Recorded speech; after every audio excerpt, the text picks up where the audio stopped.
ہمارا ٹاپک، ہمارا آج کا موضوع، بلکہ اگر میں اس طرح کہوں کہ جو ہمارا آج کا موضوع ہے وہ ہمارے ایمان کا حصہ ہے، تحفظ ناموس رسالت صلی اللہ علیہ وآلہ وسلم۔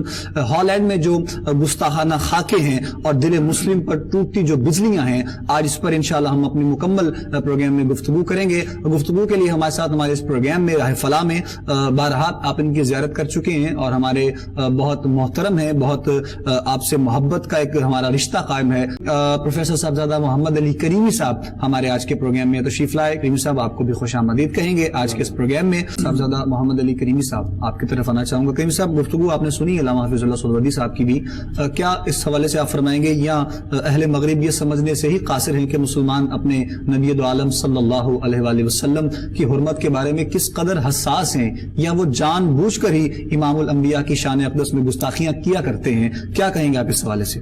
بسم اللہ الرحمن الرحیم۔ ستیزہ کار رہا ہے ازل تا امروز، چراغ مصطفی سے شرار بلحبیز۔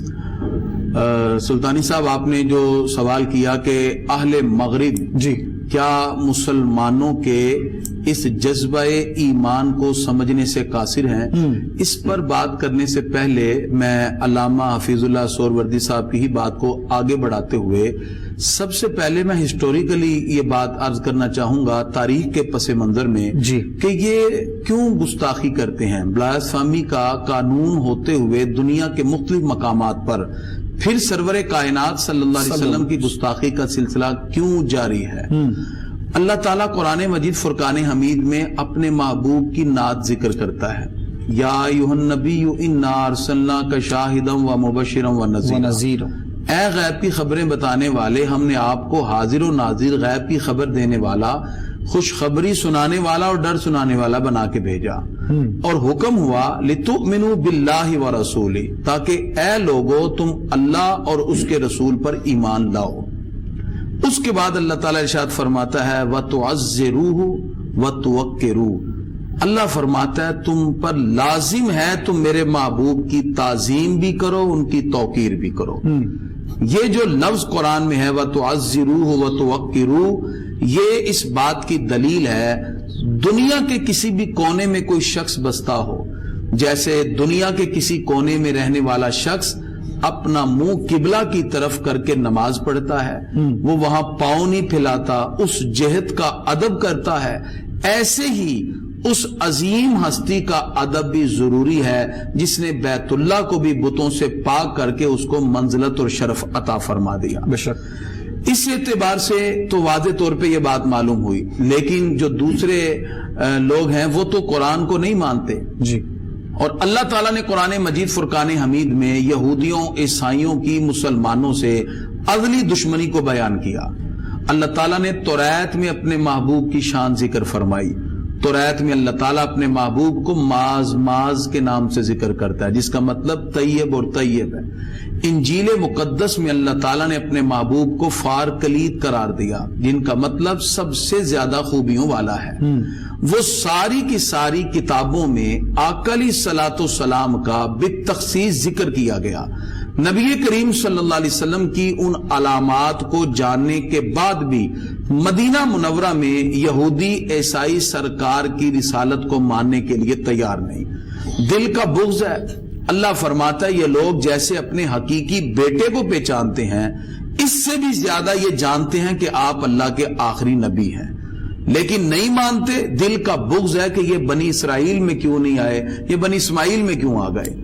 اسی بغض اناد کی وجہ سے، اس لیے بعض صوفیاء کہتے ہیں کہ دل کی بیماریوں میں سب سے بڑی بیماری کفر ہے اور اس کے بعد بغض ہے، اور یہی بغض انسان کو انتہائی آگے تک لے جاتا ہے۔ آقا علیہ الصلوۃ والسلام کی ہی آیات ہے، یہودیوں نے منصوبے بنائے، پہلے یہ مساک مدینہ میں شامل رہے، بعد میں انہی لوگوں نے سازشیں کی تو سرکار نے ان کو مدینہ شریف سے نکال دیا۔ کریم صاحب، اصل میں سوال یہ ہے کہ جو بغض کی بات جو آپ کر رہے ہیں، یہ ہر دفعہ 2005 ہو، 2008 ہو یا 13 ہو، ہر دفعہ ان کو حضرت محمد مصطفیٰ صلی اللہ علیہ وآلہ وسلم آپ ہی کی زندگی پر کیوں ملتا ہے؟ جی، اس کی بنیادی وجہ کیا ہے؟ آپ اگر کولیکٹیولی دیکھیں، یعنی آقا علیہ الصلوۃ والسلام کے دور سے لے کر ہم تاریخی پس منظر میں دیکھتے ہیں تو ہر مقام پر ان کو تعداد کے اعتبار سے، عظمت اور عزت کے اعتبار سے نبی کریم صلی اللہ علیہ وسلم پر جا فدا کرنے والے لوگ کثرت کی تعداد میں ملتے ہیں. ٹھیک. سرکار کی عقیدت اور محبت کے جذبات ان کو زیادہ نظر آتے ہیں. جی ٹھیک. تو مدینہ شریف میں بھی یہی بغض کا اظہار کرتے رہے. خیبر میں جا کے بسے تو بغض کا اظہار ہے. عہد رسالت مآب صلی اللہ علیہ وسلم کے بعد صدیق اکبر رضی اللہ عنہ کا دور آیا تو ان کی اسی طرح یہ سازشیں جاری رہیں. عثمان غنی رضی اللہ عنہ کا کل یوم وصال گزرا ہے. جی. 18 ذی الحج کو ان میں جو باغیوں نے آپ کے گھر کا گھیراؤ کیا تھا اس میں سب سے بنیادی جو کام تھا وہ ابن سبا کا تھا جو یہودی تھا, جس نے 40 لوگ تیار کیے اور عثمان غنی رضی اللہ عنہ کو قرآن پڑھتے ہوئے ان کے گھر میں شہید کر دیا جاتا ہے. یہ سلسلہ پھر حضرت مولا کائنات تک چلا, ان کے دور میں بھی ہے. تو یہ سلسلہ چلتا رہا اور آج ہم اس کو تاریخی پس منظر اور تناظر میں دیکھیں تو اس وقت 1 ارب 60 کروڑ سے زیادہ مسلمان اس روئے زمین پر موجود ہیں جو آقا علیہ الصلوۃ والسلام سے بے پناہ محبت کرتے ہیں. اسلام کا بڑھتا ہوا یہ رجحان دیکھ کر اسلام کی اشاعت اور اسلام کے ماننے والوں کی عقیدت محبت کو دیکھ کر ان کے دلوں کے اندر وہی بغض کی کیفیات ہیں. میں نے آغاز کیا علامہ اقبال کے شعر سے. آپ فرماتے ہیں ستیزہ کار رہا ہے ازل تا امروز, یعنی ہمیشہ سے یہ سلسلہ جاری رہا ہے. چراغ مصطفی سے شرار بلابیز, وہ کسی طرح آقا علیہ الصلوۃ والسلام کی رسالت کے چمکتے ہوئے اس مہتاب یا چراغ کو بجھانا چاہتے ہیں, لیکن پھونکوں سے یہ چراغ بجھایا نہ جائے گا. چاند کی طرف منہ کر کے تھوکنے سے تھوک اپنے ہی منہ پہ پڑتا ہے. اس لیے اہل مغرب کی یہ ساری کوششیں جاری ہیں, لیکن اہل ایمان اس مقام پر اپنی محبت کا اظہار اسی طرح کرتے رہے. اندر پابندیاں ہیں. جب ہم بات کرتے ہیں کہ ہم نے آقا دو جہاں صلی اللہ علیہ وسلم کی محبت کا جو تعلق اپنے ساتھ مضبوط کر رکھا ہے, کسی بھی صورت ہم گوارا نہیں کرتے کہ اس کے خلاف کوئی بات ہو. وہ کہتے ہیں جی فریڈم آف ایکسپریشن. 1948 میں یو این او نے جو ہیومن رائٹس کا فارمولہ پیش کیا انسانی حقوق کا, اس میں انہوں نے یہ شک لکھی کہ جو چاہے فریڈم آف ایکسپریشن کے طور پر دنیا میں کسی کے بارے میں بات کر سکتا ہے. ہم کہتے ہیں اگر آپ فریڈم آف ایکسپریشن کا سہارا لے رہے ہیں تو ہم بھی پھر اس کا سہارا لیتے ہیں. پھر آپ ہولوکاسٹ پہ بات کرنے پر سزا کیوں دے رہے ہیں؟ پھر آپ کو بھی سزا نہیں دینی چاہیے.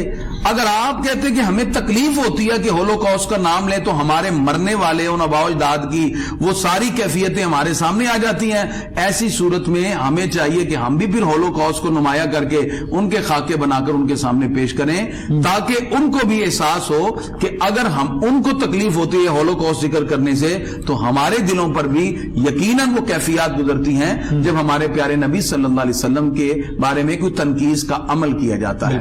اسی طرح کسی بھی ملک کا پرچم اس کے لیے باعث احترام ہے. سوشل میڈیا پر اس کے علاوہ اس کے قومی جو اس کا پرچم ہے اس کو بھی کسی طرح ہم نیگیٹیوٹی کی طرف شو کر کے کسی نہ کسی طرح اپنی محبت کا اظہار اور ان سے نفرت کا اظہار کر سکتے ہیں. عوامی سطح پر یہ پروٹیسٹ کیے جا سکتے ہیں, احتجاج, لیکن حکومت کا یہ فرض ہے. میں یہ سمجھتا ہوں ٹھیک ہے اس وقت پوری دنیا میں ایک امن کا معاہدہ طے ہے, لیکن اس مقام پر اپنے سفارتی تعلقات ہالینڈ سے منقطع کیے جائیں, کیونکہ پچھلے دنوں سعودی عرب نے بڑا اچھا قدم اٹھایا, کینیڈا سے اپنے تعلقات ختم کیے اور سفیر کو ملک بدر کر دیا. اس مقام پر پاکستان کے یہ حکمران جو اس وقت بات تو کر رہے ہیں سینٹ میں کھڑے ہو کر, لیکن امپلیمنٹیشن بھی کریں, پریکٹیکلی کریں نا. آپ اپنے سفیر کو واپس بلائیں, سفارتی تعلقات ختم کریں, اس کا سفارت خانہ بند کریں اور سفیر کو ملک بدر کر دیں. یہ ایک ایسا پروٹیسٹ ہوگا حکومتی سطح پر, پریکٹیکلی ہے, یعنی صرف الفاظ تک نہیں ہے. اور اسی طرح ہمارے پاس تو چونکہ الفاظ ہی ہیں, ہم تو پریکٹیکلی نہیں نہ کر سکتے. تو حکومت پروٹیسٹ کرے, احتجاج کرے اس انداز میں, عوام اپنے اپنے انداز میں. میں نے تو ایک عام سا بندہ جو ہے اس کو ہی بتا دیا کہ احتجاج ایسے کیا جا سکتا ہے. اس میں آقا علیہ السلام کی محبت کا. یہ بھی فرمائیے جو ہالینڈ میں مسلمان مقیم ہیں وہاں پر ہیں, وہ لوگ اپنا قدم کس طرح اٹھا سکتے ہیں؟ ان لوگوں کے لیے بھی ظاہری بات ہے وہ وہاں موجود ہیں, ان کے بھی وہاں پریس کلب موجود ہیں. ہالینڈ میں رہنے والے افراد وہاں کے پریس کلب میں جائیں اور وہاں کے جو پارلیمنٹ ہاؤس ہے ان کے سامنے جائیں, اپنے آقا علیہ السلام سے محبت کا اظہار کریں. اور وہاں یہ سلسلہ چل رہا ہے, وہاں بھی پروٹیسٹ ہو رہے ہیں مختلف مقامات پر, جو عام شاہراہیں ہیں وہاں بھی پروٹیسٹ اور پریس کلب میں پروٹیسٹ کا سلسلہ جاری ہے. تحریر کی صورت میں بھی سلسلہ جاری ہے. اس لیے جو اچھی تحریر کی صورت میں میں یہاں حوالہ دوں گا 1857 کا. 1857 کی جنگ آزادی میں جب برٹش نے یہاں قبضہ کیا برصغیر میں, پاکستان کے بننے سے پہلے جی اس وقت جب یہ سلسلہ چلا تو مسلمانوں کو تیسرے درجے کا انسان قرار دیا گیا اور مسلمانوں کے ساتھ ناروا سلوک کیا گیا. اس وقت بہت سے راستے کھلے اسلام کے خلاف. تو سر سید احمد خان نے کیا کیا؟ آپ کا یہ کردار تھا, آپ نے اپنا گھر بار بیچ دیا, ان پیسوں کے ساتھ آپ انگلستان گئے, وہاں جا کے ان کو ریسرچ کی, اس کے بعد آپ آئے مراد آباد میں اسکول قائم کیا, غازی پور میں اسکول قائم کیا, علی گڑھ کی تحریک چلی, اس میں پھر آپ نے محمدن ایجوکیشنل سوسائٹی کا قیام کیا, اور اورینٹیلسٹ نے جو جو رقیق حملے آقا علیہ الصلوۃ والسلام کی ذات اقدس پر کیے, پھر آپ نے خصوصی طور پر اس کا جواب دیا. گو کہ اس میں کچھ اختلافات بھی ہیں, خطبات احمدیہ اور آپ کے رسالہ تہذیب الاخلاق کے بہت سے معاملات میں علماء نے اختلاف بھی کیا, لیکن یہ ایک معاملہ تو تھا. پھر خاص طور پہ آپ کا جو کام تھا سائنٹیفک سوسائٹی کا قیام. اس وقت ہمیں موٹیویٹ بھی کرنا ہے, جو تعلیمی ادارے ہیں وہ آقا علیہ الصلوۃ والسلام کی محبت کو اجاگر کرنے کی کوشش کریں. ہمارے پاس بہت سے پلیسز ہوتے ہیں, ایسے مقامات ہیں, ممبر رسول سے آواز بلند ہو, نبی کریم صلی اللہ علیہ وسلم کی محبت کی باتیں عام کی جائیں, آقا علیہ الصلوۃ والسلام کے شعار کو اپنایا جائے. یہ ساری باتیں نبی کریم صلی اللہ علیہ وسلم کے عشق اور محبت کو مزید فروغ دینے کے لیے ہیں. تو جب ہم یہ ایک سلسلہ کریں گے, احتجاج بھی ہے, اپنانے کی بات بھی ہے, رغبت بھی ہے.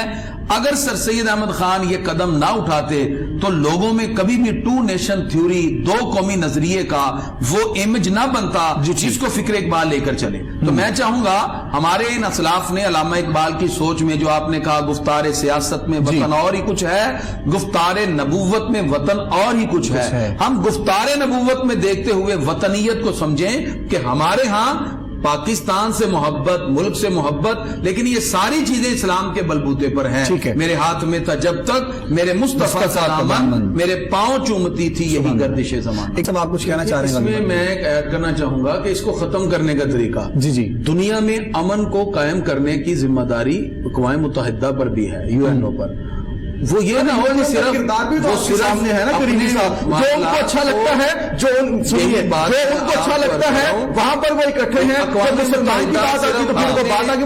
معاملات کو ہی آگے لینے کے لیے, معاملات جہاں ان کو اپنا ذاتی فائدہ ہے اس مقام پر وہ آگے بڑھ جاتے ہیں. جہاں ذاتی فائدہ اکٹھا ہو کریمی صاحب, وہاں کبھی امن جو ہے نا مسلم کے ساتھ شروع سے ہی ان کا یہ سلسلہ رہا ہے. میری یہ رائے اور تجویز یہ ہے کہ مسلم UNO بنائی جائے, مسلم اقوام متحدہ بنائی جائے. اس میں تمام 57 ریاستیں ایک جگہ پر ہوں, اور تمام 57 ریاستیں, مسلمانوں کی تمام ریاستیں اپنا پیسہ بھی الگ رکھیں, ان کا تمام ایک مشترکہ بینک ہو. ان کی اس وقت دنیا کے 70% ریسورسز ہمارے پاس ہیں. دنیا کی سب سے زیادہ فیکس آمدنی ایک اسلامی ملک کی ہے. جب یہ سارے ریسورس ہمارے پاس ہیں, فیکس آمدنی سب سے زیادہ مسلمان ملک کی ہے, 57 ریاستیں ہمارے پاس ہیں, پھر ہم کیوں کسی اور کی طرف دیکھ رہے ہیں؟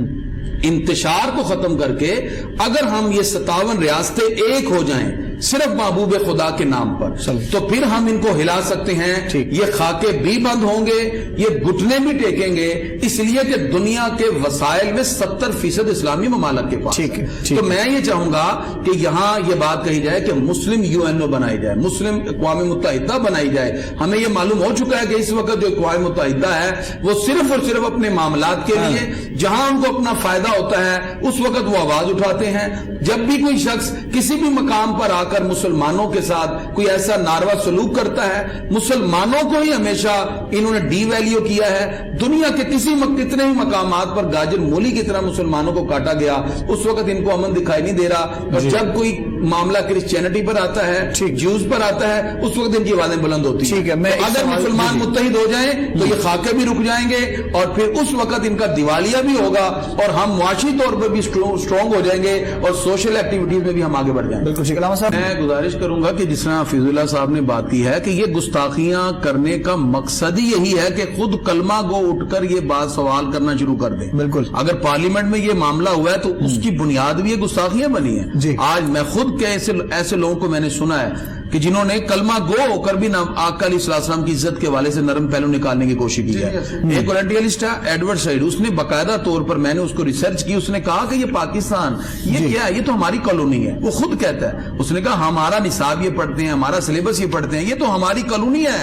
تو اس میں ہمیں سوچنا ہے. میں پیغام یہ دینا چاہوں گا کہ ہر گھر میں عشق مصطفیٰ کی شمع جلائی جائے. ہم بیٹھ کے آقا دو جہاں صلی اللہ علیہ وسلم کی محبت کی گھروں میں باتیں کریں, اپنے گھر کے باہر لبیک یا رسول اللہ کا پوریٹر لگائیں, آقا علیہ السلام کی محبت کا کوئی نہ کوئی اشتہار لگائیں, تاکہ یہ محبت کا اظہار ہوتا جائے, اور نبی کریم صلی اللہ تعالی علیہ وسلم سے اپنی محبت کا اظہار کرتے ہوئے آقا علیہ السلام کی سیرت کو اپنانے کے لیے عملی کوششیں بھی کی جائیں.